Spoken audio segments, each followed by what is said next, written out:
Hey, happy day 788 of What She Up To Now. Sharon Horne-Ellstrom here, also known as Pajama Grandma.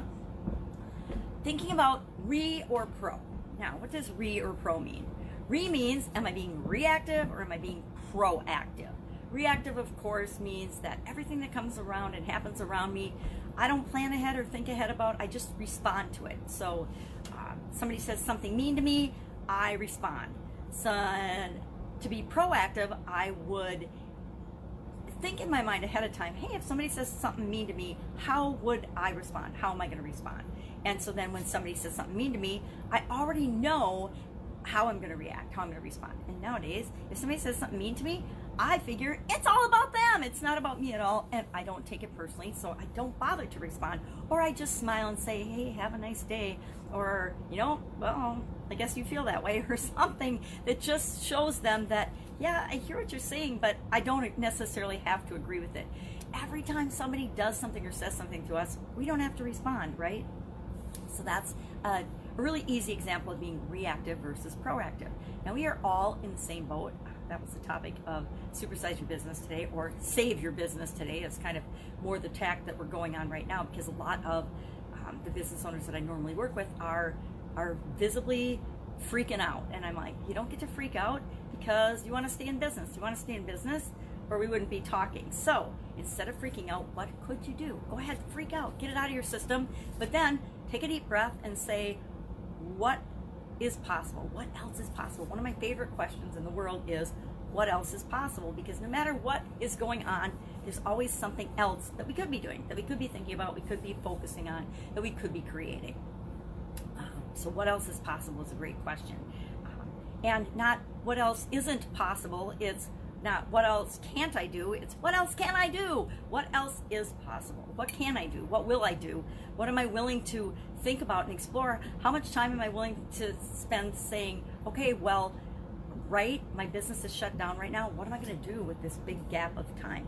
I'm one of those people that's always been a studier and a learner, and I've just always, I went to college forever, got 3 degrees, and because I like learning. And so after I finally got out of college and got a real job, according to my parents, I continued to learn and grow and take different courses and develop in different ways, depending on what was going on in my life or my career and what I wanted to learn about. So I have taken, handling difficult people, handling difficult situations, any kind of change, leadership, teamwork, personal growth and development courses that I could find. And of course, with the internet, the amount available exponentially and radically increased to the point where you couldn't possibly keep up with all of them. But, I used to be a huge Nightingale Conant and Stephen Covey and, Brian Tracy, Tony Robbins, Jim Rohn, everybody, all the big names. I've studied them all. And I didn't list them all, but I actually, they have you in your social media posts put courses and trainings.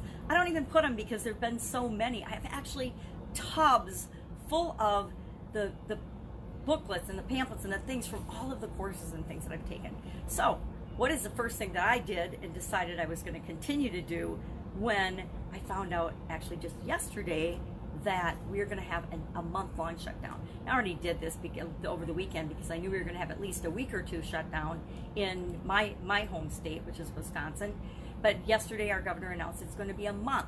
So now, if you're in business, it's business as usual, and hopefully you're continually improving and making your systems better and faster and more efficient and more effective than they were, especially as I look at the grocery industry and shortages and things. I think we're seeing loopholes in the distribution system overall in that industry, and hopefully as they're going through and finding those gaps, they're not being grumpy like the lady was to my sister yesterday, and not even to her, to another lady, about the lack of toilet paper.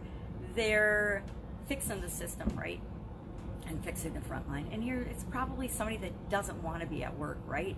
Somebody that wants to be home with their family like everybody else, and they're probably feeling bad that they have to go to work, and the rest of the people that have lost their jobs are like, I wish I could go to work, right? So it's just this massive time of change and upheaval, and we can face it reactively, and just whatever happens, we can respond to it either positively or negatively. And let's be honest, our initial response generally when we hear about a change or something that we think isn't fair or unjust is we freak out and we have a negative reaction.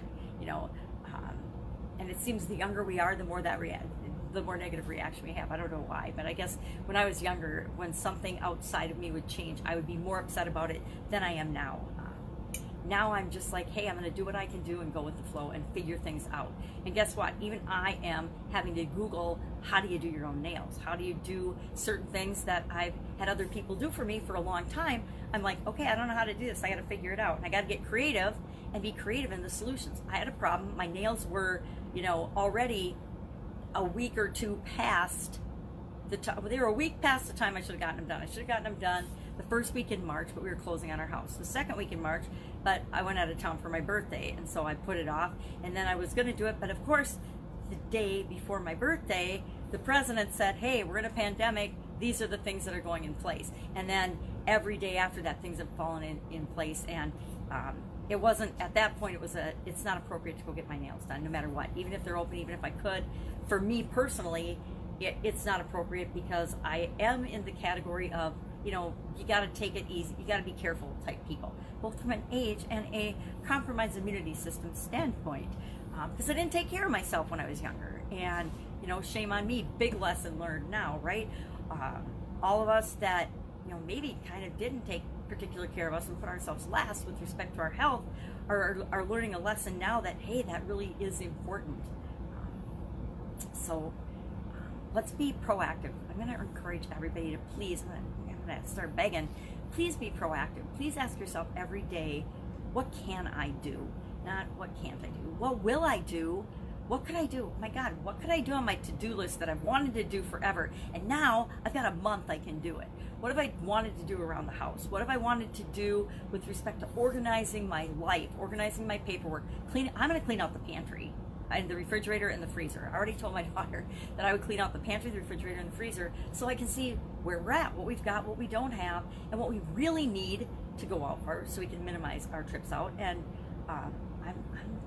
to be honest, I'm not really getting out much at all or going out at all.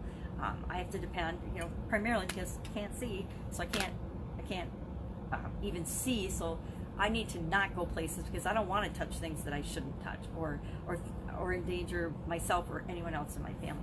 Hanging out with my 4-year-old granddaughter every day, so I want to make sure that I'm protecting her as well as myself and the other people I love and care about. So guess what? We're doing Zoom calls. Last night and yesterday was my daughter's birthday, and her husband, who is in Colorado working as a lineman and isn't with and she couldn't go out and be with him. They all had a Zoom call. They had a Zoom cocktail party for her birthday. So they had like a Zoom birthday party. It was awesome. And laughed and talked. I think they were on for like an hour and a half, 2 hours, just being together apart, right? Even though they can't physically be together, we can be together in ways that would get creative and would get imaginative.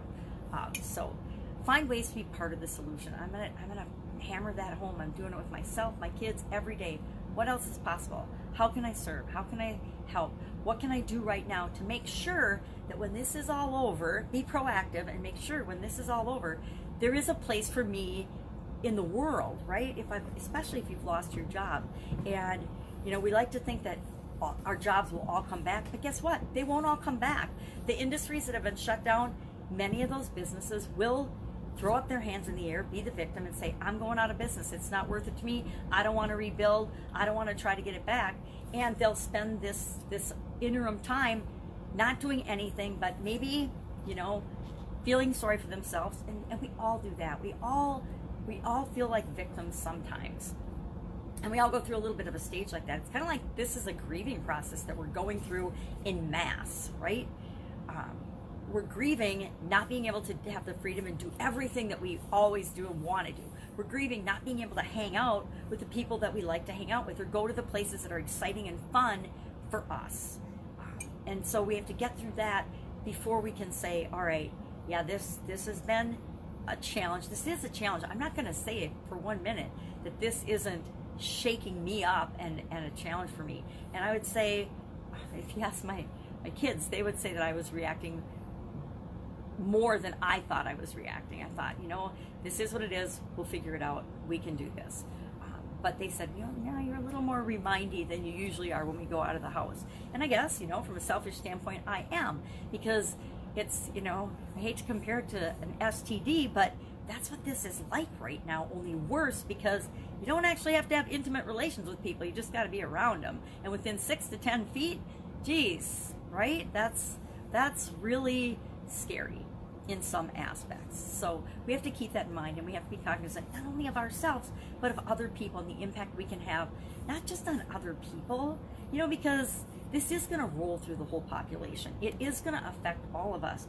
I think that my kids were saying yesterday that 80 to 90% of the population will get this virus. And you know what? That's a whole lot of people that are compromised in our health and our immune systems that can potentially die because of this. And if we can save the 20% that are most at risk and most fragile from getting it, then that's, you know, that in and of itself is us doing our part to make the world a better place. So today was all about in the same boat. We are all in the same boat in this situation. We are all being impacted by the coronavirus. I don't know of anyone right now who isn't in some way, shape, or form being impacted by what's going on in the world right now. I feel very blessed in that I feel less impacted than a lot of other people, because over the last 2 years I have, you know, I don't like to say it's a good thing, but I've gone blind, legally blind. I've been, you know, blind in one eye for like 20 some years, and then my right eye, my other eye, took the same path as my left eye, and so now I'm like legally blind and very visually challenged. So over the last couple of years, I've been slowing my role and my interaction, my going out, the things that I attend, what I go to, travel and things has been really minimized, and I've spent a lot more time at home, especially since I haven't been able to drive. You know, I've been driven for over 2 years now, and when you don't drive, you don't have the freedom. And so a couple of years ago, I actually had to get used to not having the freedom of going where I want, when I want, in terms of under my own power and being able to drive. Well, now there's nowhere to go, which puts us all in the same boat for the most part. You can go to the grocery store, you can go to the gas station, you can go to work. You can go to work if you have to go to work, but if you're in an industry that shouldn't be working or has been shut down, you're not going to work anymore, at least in my state as of yesterday. And I would think that other states will continue to follow suit. I believe Minnesota's meeting the end of this week about the same thing. And so we'll probably see, and since I live right on the Minnesota-Wisconsin border, I'm sure we'll see more changes. But this too shall pass. We'll get through this. I know we absolutely will. And so even though we're in the same boat, how we respond being in that boat, and we're facing the same storm, is entirely up to us. So I'm going to encourage you to respond in a proactive versus a reactive way. I think we've all kind of had enough time now to do our reaction and to be victims and to feel bad about, oh, this is awful. My daughter just got fired this Monday, you know, this week, and so there's more of that coming down the pipe. And I'm sure with the announcement yesterday from the governor, there were more businesses even that shut down that were doing things before. But if you're in a business, if you've got a way to solve a problem, find a way to do it remotely. Find a way to serve people over the internet. There are so many tools and so many ways to do that now. You can meet face-to-face with people. Geez, you can do Facebook Live video calling. How many of us? There's 2 billion people on Facebook. Most of us can figure out how to push the button on Facebook Messenger that even me with my magnifying glass can find on my big screen TV. That has the little video player. You push that, and instead of just talking to somebody through Facebook, you can actually video conference them. There's Zoom. There are so many other tools that I'm sure I have no idea about, because I've always loved Zoom. And, you know, then one of my coaching clients turned me on to very first time to Facebook video. And so we do Facebook video conferencing because actually they secretly know that they can get me when I'm doing other things. If they come in through Facebook or if they come in through Voxer, a lot of times people can get me that normally I'm not available and they can't get me. So there's always a way to get everything we want to get done. Today is day 4 of the live challenge workshop. I actually decided over a month ago that I was doing a live challenge starting this past Monday, the 23rd. And so, you know, it's online, it's virtual. I wasn't going to not do it. So today is all about, and it's really appropriate for what's going on right now, how you can be the absolute dominant force and the leader in your industry or in your field or in your business. And now, better than any other time, is to become that. If you haven't been that, if you haven't been honing your skills and becoming the go-to expert in your industry, today on the live challenge workshop, we're talking all about that and how you exactly do that step by step by step. The key things that you need to do to make that happen. And guess what? you can make that happen in a couple of weeks or a month for sure, using this time that you might be out of work or be down. And even if your business is still running, get some more help in to help you, and focus on this. Focus on how you are going to be different and better than ever coming out of this situation. Because we all have the potential to do that, right? We all have the ability to be better coming out of it. But guess what?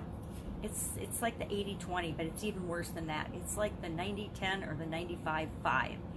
You know, the 5% of the people that hear me and go out and do this will find their life skyrocket in a positive way following this boat ride that we're all on.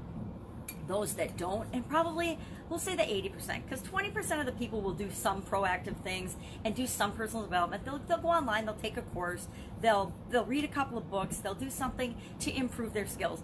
And you know, a lot of those people will, 80% of the people will just go back to the jobs where they were before all of this happened, right?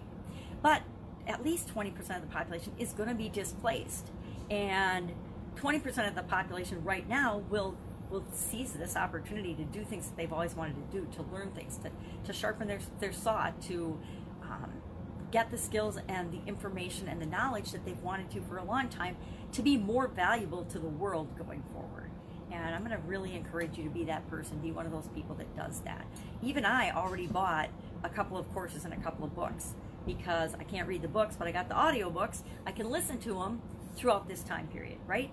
Or I can plant myself in front of Netflix, and I can watch another Netflix series while I eat bonbons and get chubbier, because I'm not out in the world as much as usual. But guess what?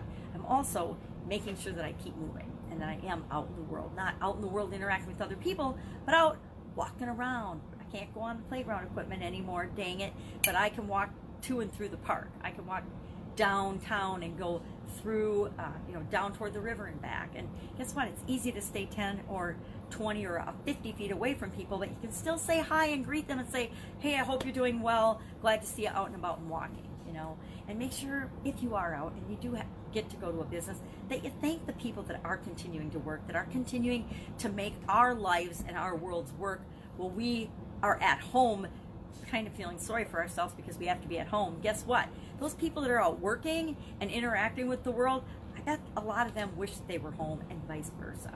So do what you can do, focus on what you can do, and be part of the solutions, not part of the problem. And be creative and look for ways that you can help be part of the solution and the solutions going forward. Not just the problems that we're facing right this minute, but the problems that will be created by the way the world is going to have to change going forward. And you know, if we're thinking the world's not going to change and everything's just going to go back to normal, guess what? It's not going to happen. What else is going on? Fun challenge today was about, I can't remember what it was, because every day for 365 days, I'm doing one fun thing every day. I think it was pretty appropriately timed, given that this is all happening, because there's a lot of us at home looking for one fun thing to do every day. Guess what? Everything in this little journal book and everything I share is something that you can do without having to leave your home. So that makes it even more exciting and more fun. Go out, have an absolutely fantastic, fun day. Do what you can do, focus on what you can do, and I will, of course, be with you tomorrow.